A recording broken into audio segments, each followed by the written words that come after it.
ISRO എന്നും നമ്മുടെ അഭിമാനമാണ്, പ്രത്യേകിച്ച് ഇക്കാലയളവിൽ. അത് പറയാനൊരു കാരണമുണ്ട്, അവരുടെ ദൗത്യം മാത്രമല്ല കേട്ടോ.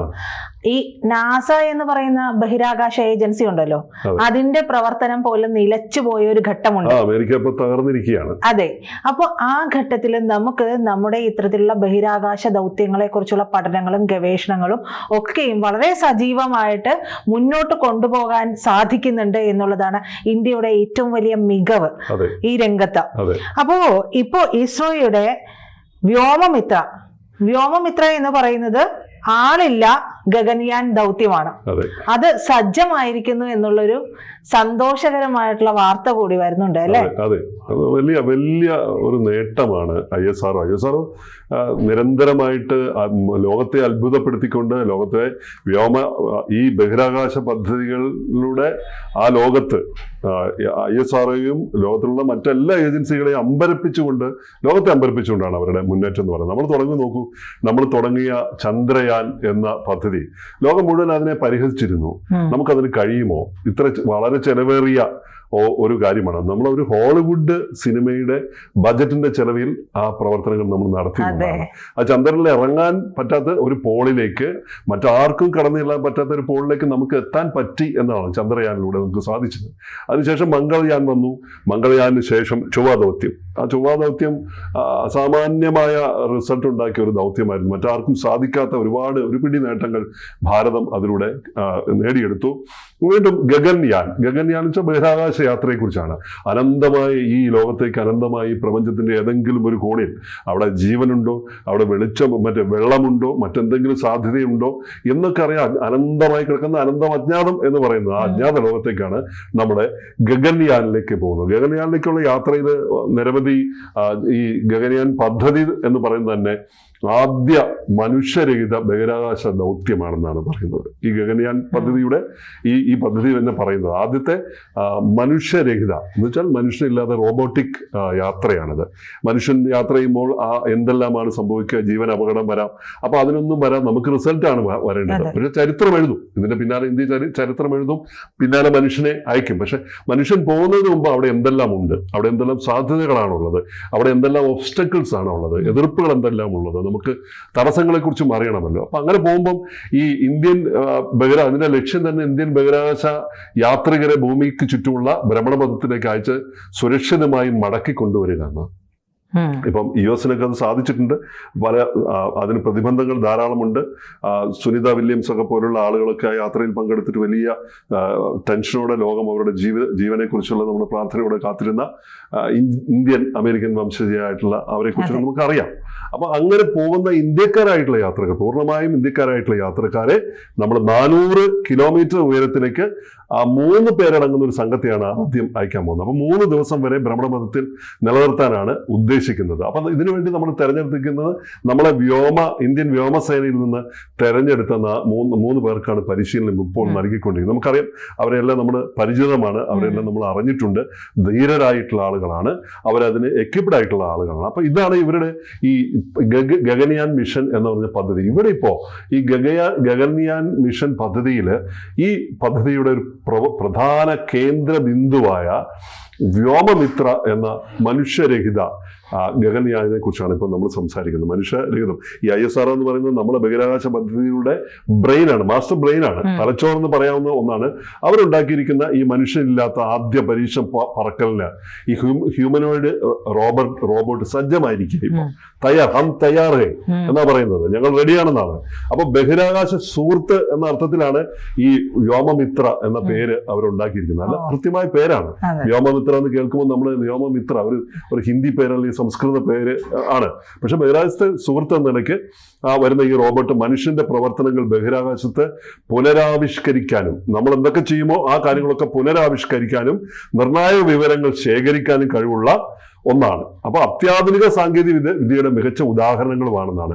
അപ്പൊ അതിന്റെ നിർമ്മാണവും രൂപകൽപ്പനയെ കുറിച്ച് നോക്കുമ്പോഴാണ് നമുക്കത് എത്രത്തോളം പ്രധാനപ്പെട്ടതാണെന്ന്, എങ്ങനെയാണത് വലുതായിരിക്കുന്നതെന്നാണ് നോക്കുന്നത്. അപ്പൊ അതിന്റെ രൂപകൽപ്പന നിർമ്മാണം പൂർത്തിയാക്കിയത് ഭുവനേശ്വറിലെ central tools and training centre ആണ്.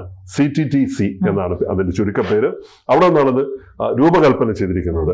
അപ്പൊ ഇസ്രോയുടെ ഏകദേശം 2 വർഷം മുമ്പാണ് ഇസ്രോ ഈ ഒരു കാര്യം, നമുക്കൊരു പ്രത്യേകതയുണ്ട് കേട്ടോ, നമ്മൾ US-ഓ മറ്റു രാജ്യങ്ങളോ ചൈനയോ അല്ലെങ്കിൽ ജപ്പാനോ ഒക്കെ ചെയ്യുന്നത് പോലെ ഒരുപാട് സമയമെടുത്ത് ഒത്തിരി കാലമെടുത്തിട്ടുള്ള ഒരു ഡെവലപ്മെന്റ് അല്ല. നമ്മൾ വളരെ പെട്ടെന്ന് വളരെ ചെലവ് കുറച്ചിട്ടുള്ള ഡെവലപ്മെന്റ് വരെ വെറും 2 വർഷം എടുത്തു നമ്മൾക്ക് ഇങ്ങനെ ഒരു ഹ്യൂമനോയിഡിനെ ഉണ്ടാക്കാനായി എടുത്തത്.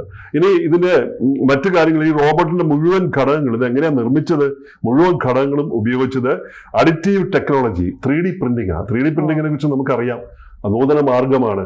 നമ്മൾ സാധാരണ പ്രിന്റിങ് ചെയ്യുന്ന പോലെ ആ ഒരു സാങ്കേതിക വിദ്യ, നമ്മളൊരു ഇമേജ്, അതിന്റെ ഒരു ഇമേജ് കൊടുത്തു കഴിഞ്ഞാൽ 3D പ്രിന്ററിന് കൊടുത്തു കഴിഞ്ഞാൽ അടരുകളായി കഷ്ണമായി ചെറിയ ചെറിയ മൈക്രോ അടരുകളായിട്ട് നിർമ്മിച്ചിട്ട് അത് തമ്മിൽ കൂട്ടിച്ചേർക്കുകയാണ്. നമുക്കതിന് വീടുകൾ ഉണ്ടാക്കാൻ 3D പ്രിന്റിങ്ങിൽ, നമുക്ക് ആയുധങ്ങൾ നിർമ്മിക്കുന്നുണ്ട് 3D പ്രിന്റിങ്ങിൽ, ഒരുപാട് രംഗത്ത് 3D ടെക്നോളജി ഉപയോഗിക്കുന്നുണ്ട്. അപ്പൊ അങ്ങനെ നിർമ്മിച്ചിട്ടുള്ള, സൂക്ഷ്മതയോടെ നിർമ്മിച്ചിട്ടുള്ള ഒന്നാണ് ഇപ്പോഴുള്ള നമ്മുടെ ഈ വ്യോമമിത്ര എന്ന ഈ ഹ്യൂമനോയിഡ്. അപ്പൊ ഈ വ്യോമമിത്ര ഓരോ കൃത്യമായിട്ടാണ് അത് നിർമ്മിച്ചിരിക്കുന്നത് പറയുന്നത്. റോബോട്ടിന്റെ ആദ്യ പ്രോട്ടോടൈപ്പ് വിജയകരമായതോടെ ഗഗനയാൻ 2, ഗഗനയാൻ 3 മിഷനുകൾക്കായി ഇസ്രായേലിൽ നിന്ന് 2 ഓർഡറുകൾ കൂടി നമുക്ക് ലഭിച്ചിട്ടുണ്ട്. ആലോചിച്ച് നോക്കൂ, ഇത് വിജയകരമായതോടുകൂടി ഇസ്രായേലിൽ നിന്ന് 2 ഓർഡറുകളാണ് നമുക്ക്. എവിടെ നിന്നാണ്? ടെക്നോളജിയുടെ മാസ്റ്റർ ബ്രെയിൻ എന്ന്, ലോകത്തിന്റെ മാസ്റ്റർ ബ്രെയിൻ ആണ് ഇസ്രായേൽ. അവിടെ നിന്നാണ് നമുക്ക് ഓർഡർ ലഭിച്ചിരിക്കുന്നത്. അതൊക്കെ വലിയ ഒരു സന്തോഷവും തെളിവും വേണ്ട, അംഗീകാരം വേണ്ട എന്നുള്ളതാണ്.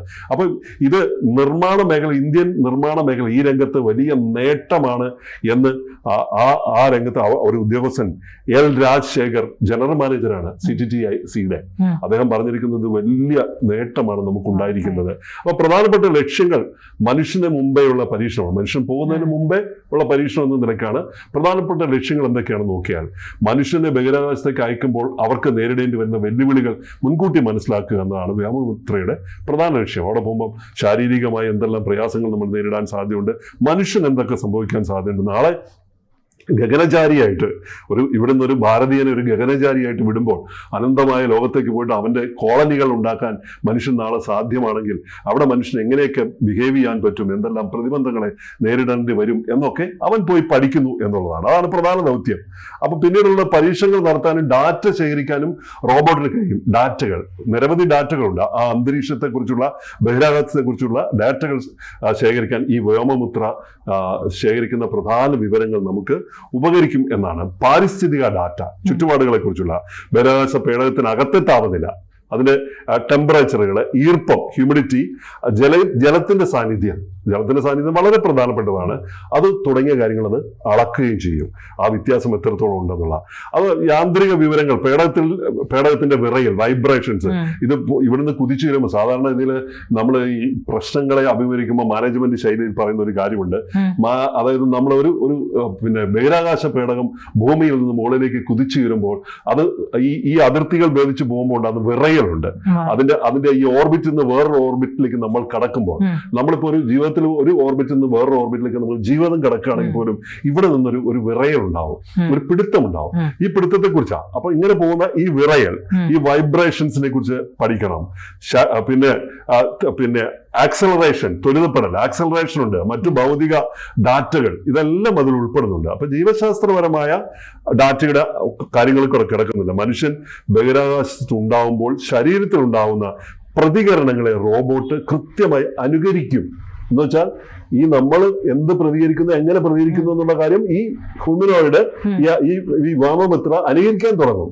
അതുപോലെ നമ്മൾ പെരുമാറുന്നത് പോലെ പെരുമാറാനുള്ള ശ്രമം പരിഹരിച്ചുകൊണ്ട് ചെയ്യാനും അവൻ ശ്രമിക്കുമെന്നാണ്. അപ്പൊ ഈ ഡാറ്റകളെല്ലാം തന്നെ ഉൾപ്പെടുത്തിയിട്ടുള്ള ഫൈനൽ ഗഗനയാൻ മിഷൻ സുരക്ഷിതമാക്കാൻ ഒരു പടി കൂടി മുന്നോട്ട് പോകുന്ന ഈ സാങ്കേതിക വിദ്യക്ക് വ്യോമമിത്ര ഒരു സാധാരണ റോബോട്ടല്ല, അതിന് സംസാര ശേഷിയുമുണ്ട്.